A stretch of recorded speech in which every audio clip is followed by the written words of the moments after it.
1 sec. I need a comment. All right, let me look through the just don't say he's JJ Watt and we're okay.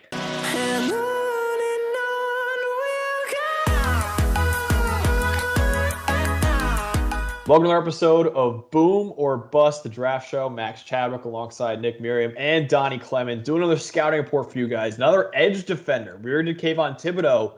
We're doing George Karlaftis now, the Purdue edge defender, after he opted out of the Music City Bowl and declared for the draft. Going to go over his strengths, weaknesses, player comp, ranking, team fits, and so much more. Before we start the video, please like and subscribe to the channel. Be sure to rate and review in Apple Podcasts or Spotify, wherever you're listening to it as well. Ask us questions. Leave a review of maybe where you want to see us go next for our next scouting report. We've been asking you guys, and we've gotten a few responses, and we're going to listen to you guys. So if you want to see us do a player, make sure you comment below on YouTube. Make sure you leave a 5-star review on Apple or Spotify.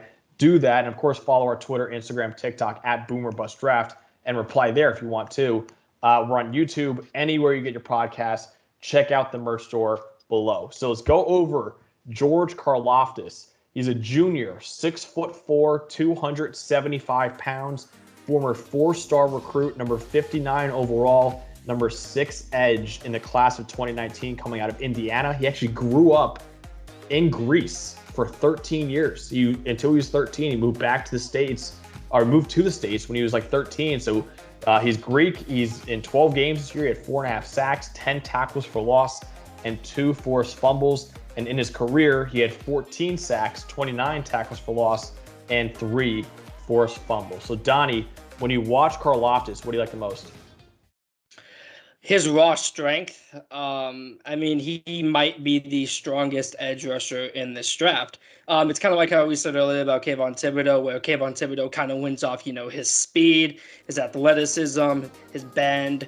George Karlaftis wins off his strength, his hand placement, and his ability to push tackles onto their backs. That's basically how he wins, which, I mean, it works. It works in the NFL. We've seen it with many edge rushers in the past, edge rushers who may not be the best athletes. And I'm not saying George Karlaftis is a bad athlete, but he's not, Kayvon Thibodeau. That's a bad comparison. But yeah, he's not that kind of athlete. He wins off technique, and that works in today's NFL. It's always worked in the NFL, and it will continue to work in the NFL. So his raw strength plus his ability to just push tackles on their back, I feel like whenever I watch him, he does that the most.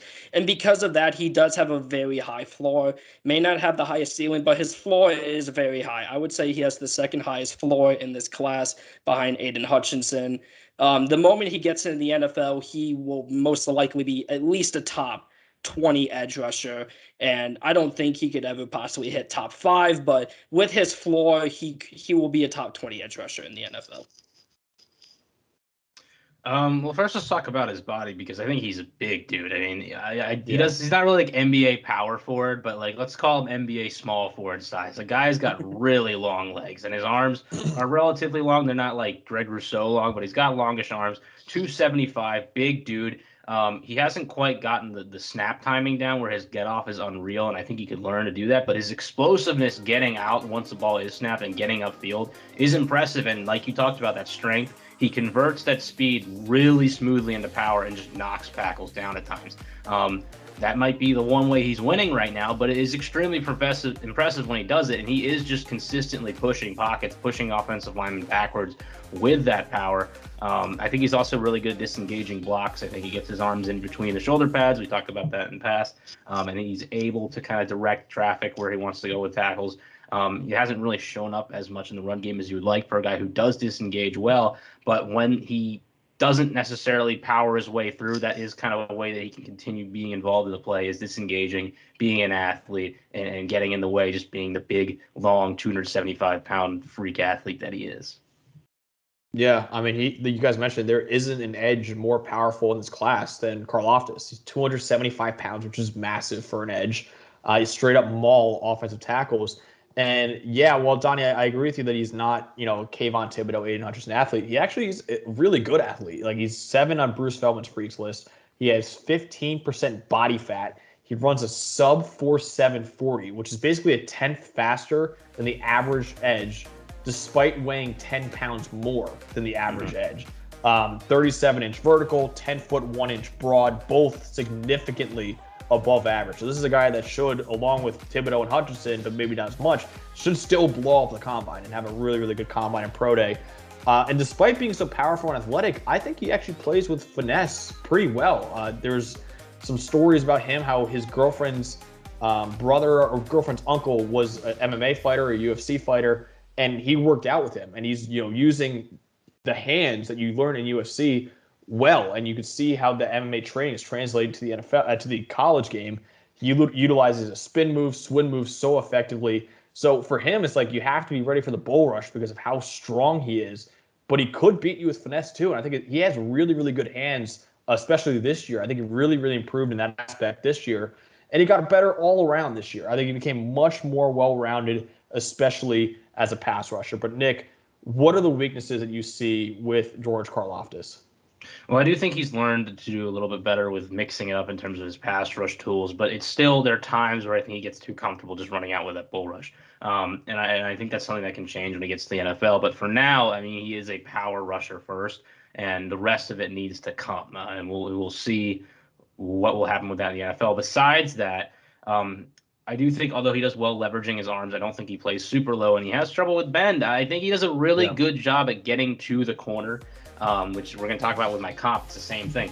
He is really good at getting around the tackle, getting to that corner, getting beyond the tackle in a position where he can bend and fire at the QB. But then I don't necessarily think he's terrible at bending, but he's just slow getting around the corner, which is, unfortunately not something that comes, just from working at it, so he probably is going to have to be a Chandler Jones type, learn how to throw out counter moves when at perfect timing when your power rush isn't going to work, and that will be development. So he's a guy to me that I don't think hits the ground running immediately in the NFL. I don't think the NFL is a league where just power alone wins as a pass rusher. You need to have a little bit more, and so for me, it's the ability to turn that corner, and it could be a change of direction thing because you see him kind of in space. He moves laterally well. It's just that explosiveness getting upfield. He's such a big guy getting upfield so fast. It's hard to slow down and change direction, I guess to start off with, I'm just going to say this real quick. He's not great versus double teams. And for an edge rusher who is in the top 10, usually I'd like you to beat those double teams a little bit more than he does. I'm not saying he never beats them, but every now and then you get two offensive linemen on him, or not really an offensive lineman at tight end, but you get two offensive linemen on him. He's going to struggle a lot, as do a good amount of edge rushers, but this guy's in the top 10 conversation for a reason, so I'd like you to be a little bit better at that. He's not a Kayvon Thibodeau or Aiden Hutchinson athlete, kind of like what Max said earlier, but still a decent athlete. Number 7 on Bruce, oh my gosh, I just blanked out his last name. Bruce Feldman. Thank you. Bruce Feldman's I am blinking a lot today. Bruce Feldman's free board. What do you say he was number 7? Yeah, 7 on that.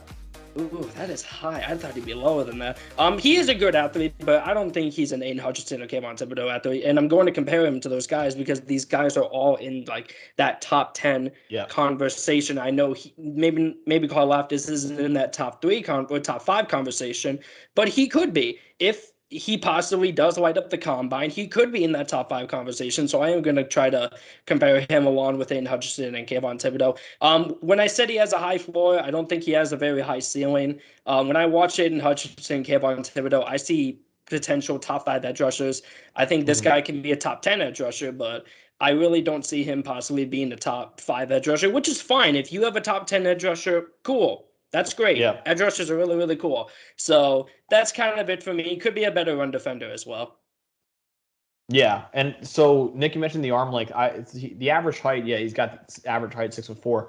I'm kind of worried about that arm length, and I'm really curious to see about what his combine measurement is, what the pro day measurement is, because he really just beats tackles on impact. He tries to get in their chest immediately, which could be a problem in the next level. When you go against elite length at offensive tackle and they have 35-inch arms, man, I'm really curious to see, because right now it doesn't look like Karlaftis has long arms. He does have good height for the position, but he does have a long legs, like you said. But the arm length, I'm kind of curious about. And that lack of length, I think, shows up in the run game. He doesn't really stack and shed blockers very well. He missed tackles at a pretty high rate in the run game. didn't make up for it either with big plays. Like we've seen other edge rushers that we talked about, like Kayvon Thibodeau misses tackles, but he also makes plays like in the run game where you're like, okay, those splash plays are enough where it's like, okay, we can get by with the missed tackles for the most part. Karlaftis doesn't really make those big plays in the run game, man. It's mainly like he's missing tackles and not making these splash plays that you see on highlight reels. And he does. I agree with Nick too. Doesn't bend too well. Like I don't think he's not very flexible as an edge defender at all. He's athletic, but I don't think he can corner really well. Not very flexible. And before this year, I will say this year he was fantastic.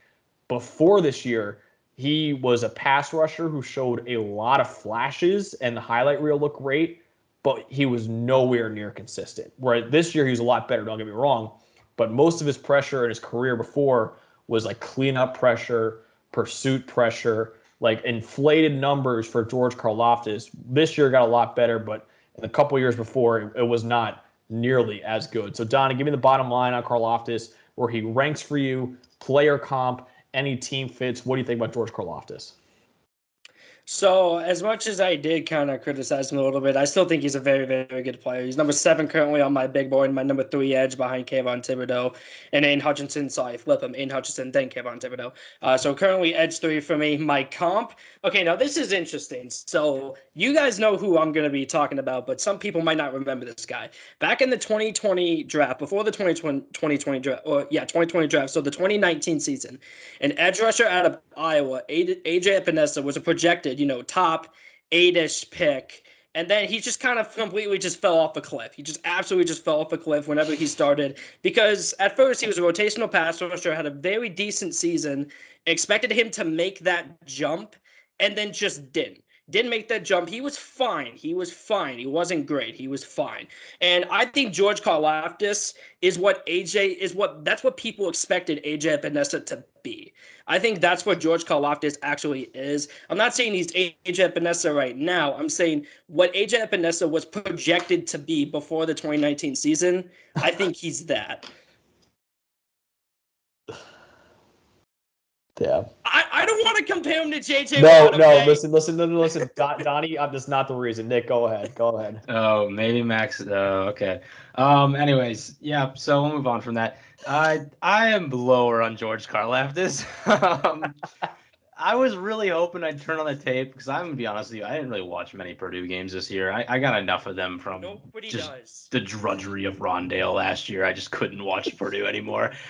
So I stayed away from them. So I was, flipping it on, watching George Karlaftis today. I watched a few games. And I just, it's power rushing over and over and over again. And to me, I don't know how you can look at that guy and take him in the top 10 of the draft. There's not enough, he's a pretty good athlete, but he's like a big athlete, and you don't see too many, as much as you don't see these small, fast guys defensively, popping up all over the league, and there are some, but being dominant players, you don't really see these giant edge rushers anymore who are just overpowering people unless they're absolutely peak athletes like Myles Garrett. And it's kind of somewhere in the middle. You have to have the size and the speed and the quickness. And I just, there's a chance this guy's a good player, and yeah, he's a first-round pick, but I've got him number 15 on my board. He's going to be edge 4 for me. I'm just a little lower on him. I do agree that he's a high-floor player, but I just, projection-wise, let's say he, figures it out, and he has that Chandler Jones type, pass rush toolbox where he is just so good. Yes, he is going to be a good player in that case, but still, I don't think at his size that he has the athletic ability in terms of speed and keeping up with the way the game is going to be as productive as a player Myles Garrett. So the issue I have is with people saying that he's a top 5 pick, and we have seen some we've seen number 1 he's overall. Better. We've seen some better than Aiden Hutchinson and stuff like that. To me, this feels like it is rampant. It is running rampant now. It feels a lot like Derek Barnett is better than Myles Garrett. Yes, is he really are we doing this? Okay. That's good. I like that. I do remember too. Wait, Nick, who's a 3? So Hutch, Thibodeau, and who? So I still like Kingsley Enagbare. Look, the guy had a super productive year, and he's very, very, very athletic, and that is what we're looking at now today with edge rushers. It's the it's the kind of middling athleticism, not middling in terms of actually middle athleticism, in terms of like if we draw a triangle and it's about size, quickness and speed, and like if your body type is going to, push you towards each of these corners, and you want to be somewhere in the middle, you need to find a weight that allows you to be as quick as possible, as fast as possible, and as strong as possible. You want to be somewhere in the middle, and Kingsley Enagbare has that perfectly. George Karlaftis is really drifting towards that strength thing, and I don't know if the guy wants to lose weight because he got really long legs, and it's kind of like his body type kind of needs to have weight for it to work. But in terms of what we've seen edge rushers work as in the NFL these days, I think Enagbare is more likely to be the project to an NFL Pro Bowl edge rusher year after year. So my comp, I really, really wanted to like turn on the tape and just be like, this guy's Ryan Kerrigan, because I hadn't watched him at all. But he's not. Ryan Kerrigan is one of the best like bending edge rushers I think we've seen coming out just like immediately, and he was a pretty big dude too, but just was excellent at that. My comp for this guy is going to be Trey Hendrickson, who I think similarly is a kind of similar size player, 6'4", 270, power rusher. Has some trouble turning the edge, turning the corner, but he has gotten so good at shooting upfield to get to that corner that he's kind of made up for it at the next level. And again, I think this is kind of what you're looking at with George Karlaftis, is a year 3, year 4 breakout type edge player. Actually, I like that comp a lot. Yeah. So listen, his power, his athleticism, he's got polished a lot more this year. I think he's very unlikely to bust at the next level. Like, that floor is high. Now, the question is, and Donnie, you brought this up, I think, really well, where it's like, it's just not the ceiling. I just don't think is there. Like, I think he's going to be a really solid edge defender. And I think he's a guy you can count on and be that one-year edge defender to the next level. Will he be your superstar? Probably not. I think he'll be a really good one. I just don't think he'll be a superstar. The question is, like, can he overcome that lack of flexibility and the lack of length? And I'm really curious about this combine measurement. I know we said the Kenny Pickett hand size, like, that and the George Karlaftis arm length. I'm gonna say those two Max measurements. is turning into an NFL scout. I'm turning into a real NFL scout. The Pickett hand size I actually don't care about, because I've seen enough on tape where I'm actually concerned no matter what. If he has Joe Burrow has small hands. If Kenny Pickett has 14-inch hands, I'm still concerned because of the fumbles. But George Karlaftis, like, this arm length, I'm curious about. And can he improve as a run defender and tackler? Honestly, the long term for him, we even mentioned this. You might be a guy you just like want Gregory Rousseau, just move him up and down off the defensive line, like put him at D tackle, put him at edge. He's got the power to do so, and the length won't be as much of an issue inside as it is going against offensive tackles.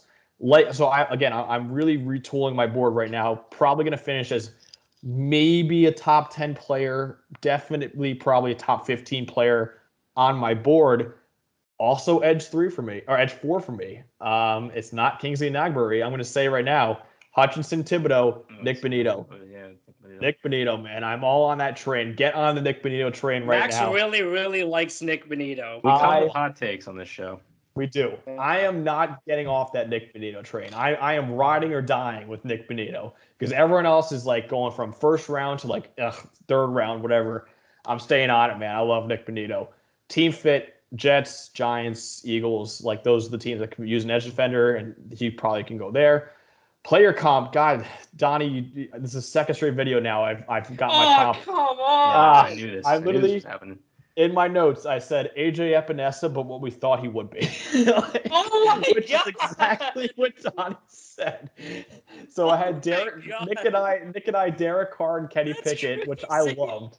It's in my notes right here. It literally says comp. What AJ Epinesa could have been. Are you kidding me? This is literally okay. So yeah, the Derek Carr comp. I thought Nick and I love that comp for Kenny Pickett. I was so excited to say that Nick took it under me, like dragged the rug from underneath. This is the issue with being the host and going last every show. AJ, but here's the thing though. When we put the graphics out, my graphic will be the first one, and then we'll just swipe to Donnie at the end. So I'll be like, oh, Donnie, what are you doing, man? If you're not watching the video, you're thinking that. What AJ Epinesa could have been, or what he maybe still could be. Still a very young player. Yeah. Uber powerful edge defenders. Epinesa is similar size, 6'5", 277. I think Epinesa is better length, and he's twitchier on tape than Karlaftis, but both have had similar successes and struggles in the run game.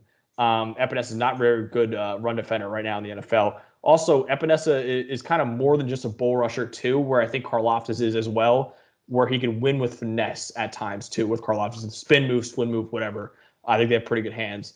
That's what we got on George Karlaftis. Let us know what you think. If you think we're completely wrong about this guy, if you're one of those people who has George Karlaftis #1 overall, because I've seen a lot of that on a lot of big boards, a lot of mock drafts, George Karlaftis going first. A lot of people love George Karlaftis. If you think that, tell us why we're wrong in the comments below. Comment what prospects you want to see us do next and get wrong for those two again. Please, again, like and subscribe to the channel. Be sure to follow our Twitter, Instagram, TikTok at Boomer Bust Draft. We're on YouTube. Anywhere you get your podcast, leave a 5-star review. Check out the merch store as well. So for Donny Clemons, Nick Merriam, I'm Max Chadwick. Have a great night.